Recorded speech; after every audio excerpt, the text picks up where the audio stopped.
We've been enticed by cheap prices on Amazon, and we've been burned. Literally. I'm David. I'm Tanya. We're RV Family.Life. We've lived in our RV for 2 years, traveling the United States with our daughters, Kaylin and Kira, our dog, Daisy, and our cat, Skittle. And we make these videos to bring to you to show you what life is like in an RV. So today we wanted to talk about a growing trend we're seeing on Amazon where you see a whole bunch of these products and a lot of them look the same and they have some of the most random names, just a bunch of letters just slapped together, and they have varying levels of prices, but a lot of times those prices are hard to refuse. Very enticing. Yeah.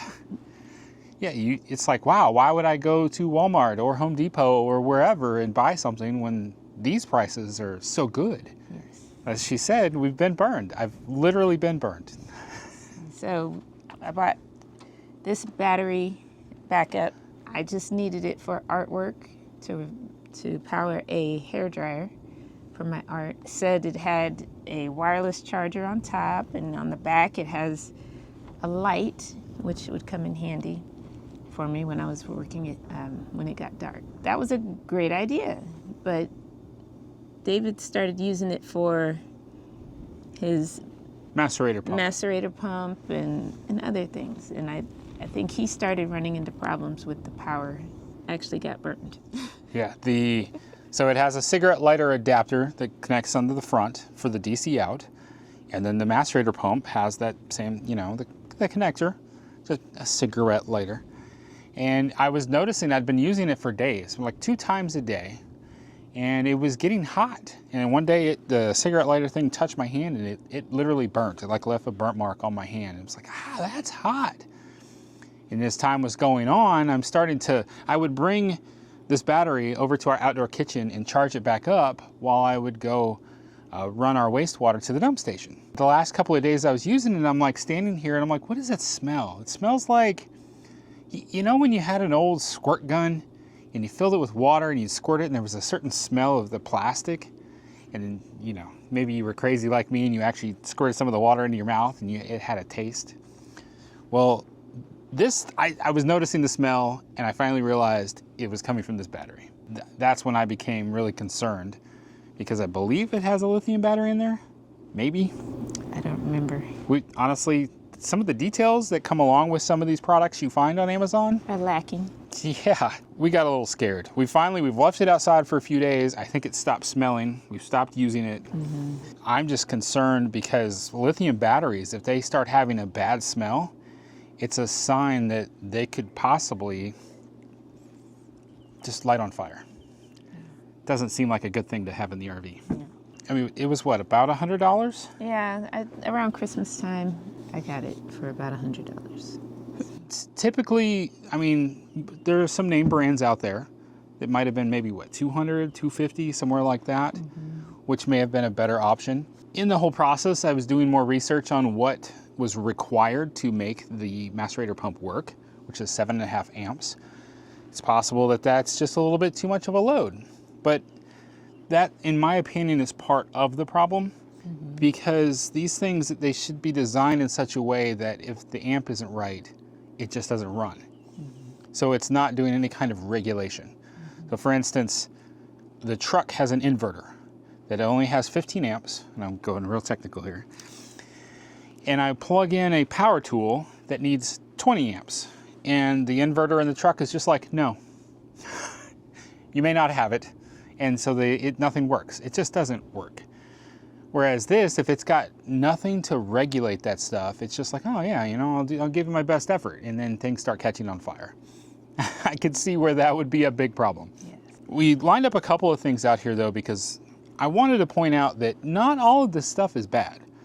This lantern right here, which I absolutely love, this thing is great. We use it all the time. It sits in the corner inside of our RV. We plug it into a USB-C charger.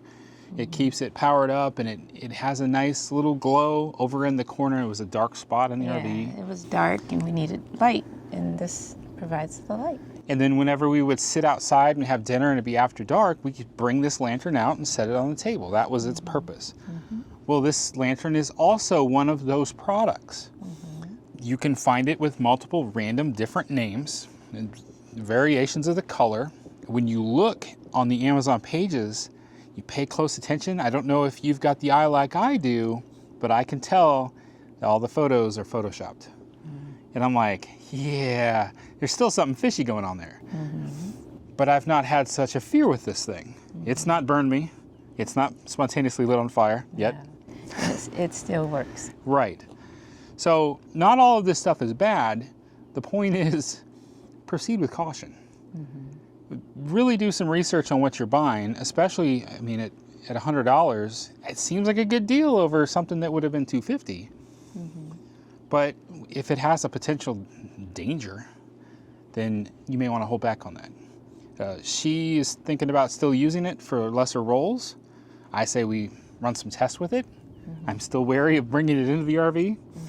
One other product too is this leash. It says All Pet Solutions. I don't remember the name on there. All I know is there was a whole bunch of them. They all look the same, various different colors. Worst design leash we'd ever bought. The buttons basically work in a completely backwards fashion from a normal leash that does this kind of business. I think the biggest frustration is that what's going on Amazon, and it's happening on other sites too. I've heard it's happening on Etsy. We were watching someone else on YouTube talking about the problems with drop shipping.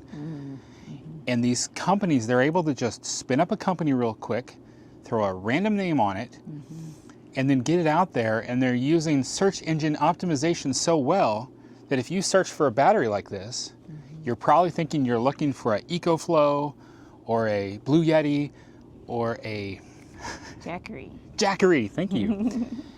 But all these other ones come up first. How are they hitting first? It's becoming more and more difficult to use Amazon search to find what you're looking for, because these little companies are getting through and they're stepping on all your other search results.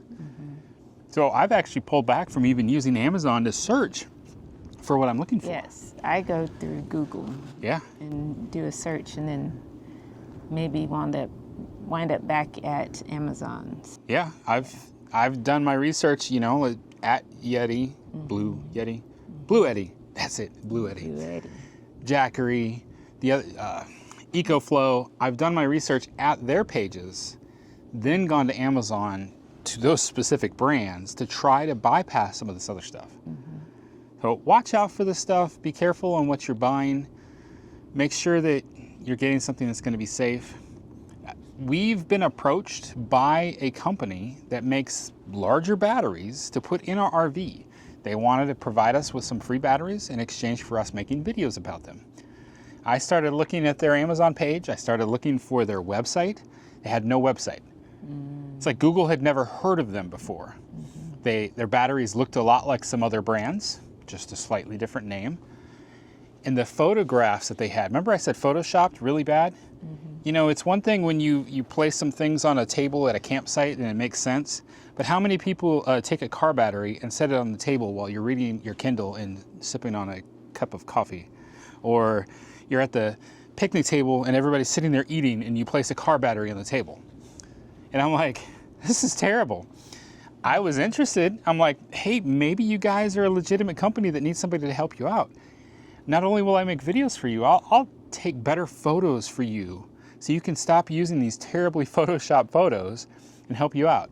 I think I offended them. They just never responded. Yeah, they disappeared. There's another, we watch a whole spectrum of YouTube. I watch stuff on music. There was a guy that collects guitars. He's like a professional guitarist, loves guitars. He went through this process too, where he bought 6 or 7 of these random named guitars. Same naming convention where it's like, what is this name? Merchant guitar? Like, it doesn't make any sense. And he gets the guitars, and he, like I said, he's a professional. And he said everything was wrong. They would list the specifics of the magnets and the switches and all this details about the guitar. And he's like, they're just wrong. And he tried to work with those companies to help them get a better placement and do a better job. They didn't care. They're just getting this random kind of garbage that's just being spun out of a factory. Yeah. They're just slapping a random name on it and shipping it, and they don't care because it's honestly, it's going to just wind up in American landfills. And we definitely don't want that. Well, you know, hold back, spend a little bit more money, and get the quality stuff that you want to get. That's pretty much our point today. Got anything else to add? No. All right. Well, remember that life happens. Don't let it stop you. Stay fresh, cheese bags.